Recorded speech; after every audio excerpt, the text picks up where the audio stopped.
Hi everyone, welcome to news park YouTube channel. ఈ నెల 7న ఓయూలో ప్రజాపాలన జయోత్సవాల ముగింపు సభ.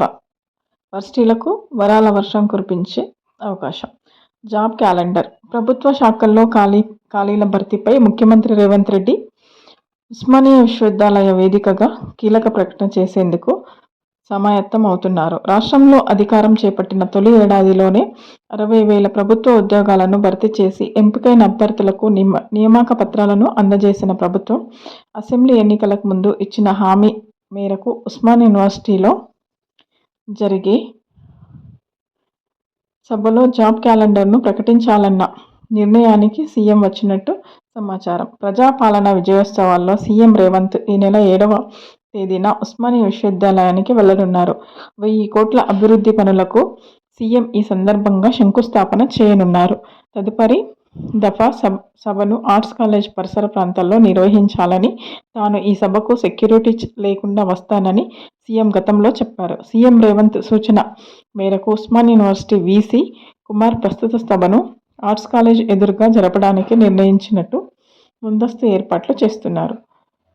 10 ఏళ్లుగా విశ్వవిద్యాలయాల్లో ఖాళీగా ఉన్న 4,000 అధ్యాపక ఖాళీలపై సీఎం రేవంత్ కీలక ప్రకటన చేసే అవకాశం ఉందని చెప్తున్నారు. ప్రపంచ స్థాయి విశ్వవిద్యాలయాలతో పోటీ పడేలా తెలంగాణ అన్ని యూనివర్సిటీలను తీర్చిదిద్దాలని నిర్ణయించిన సీఎం రేవంత్ తొలి విడతలో ఉస్మానియాకు 1000 కోట్లు, కాకతీయకు 500 కోట్లు ఇవ్వాలని ప్రతిపాదించారు. మిగిలిన వర్సిటీలకు కూడా విరివిగా నిధులు కేటాయించాలన్న పట్టుదలతో ఉన్నట్టు సమాచారం. ప్రభుత్వ సలహాదారులు కె కేశవరావు నేతృత్వంలో ఏర్పాటైన కమిటీ ఇప్పటికే ఉన్నత సాంకేతిక పాఠశాలల విద్యలో చేపట్టాల్సిన మార్పులను, సంస్కరణలపై ఉద్యోగులకు కంప్యూటర్ పరీక్ష ఉత్తీర్ణత తప్పనిసరి.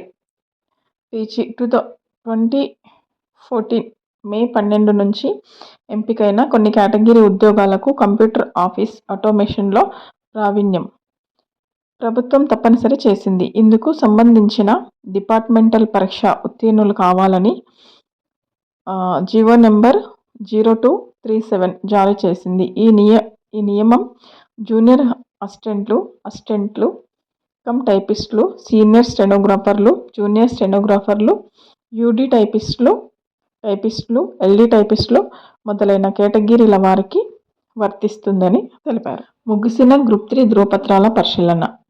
తెలంగాణ పబ్లిక్ సర్వీస్ కమిషన్ నిర్వహించిన గ్రూప్ 3 పోస్టుల భర్తీ ప్రక్రియ కోసం చేపట్టిన ధ్రువపత్రాల పరిశీలన శనివారం ముగిసింది.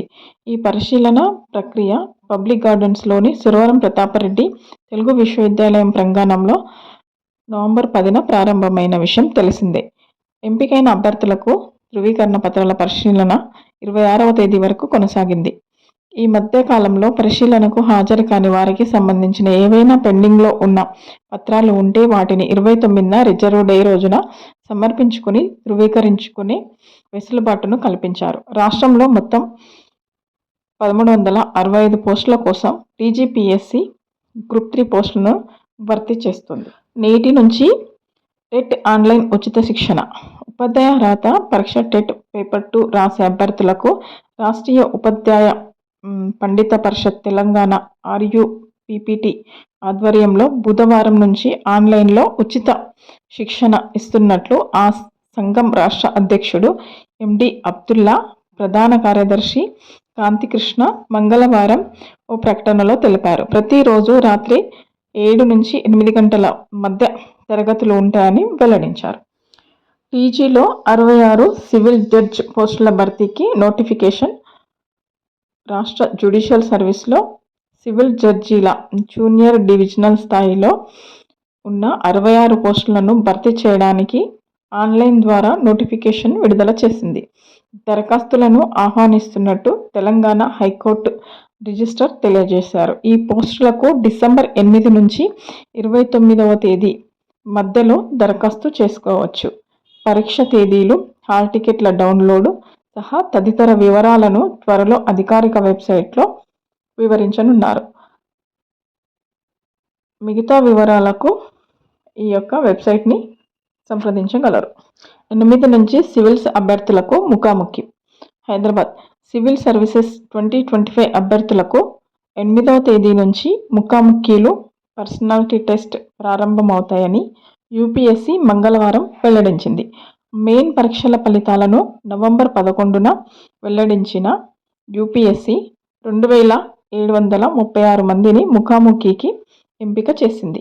వారిలో 649 మందికి 7 నుంచి 19వ తేదీ మధ్యలో 8 నుంచి 19వ తేదీ మధ్య జరుపుతామని, మిగిలిన వారికి త్వరలో తేదీలను వెల్లడిస్తామని పేర్కొంది.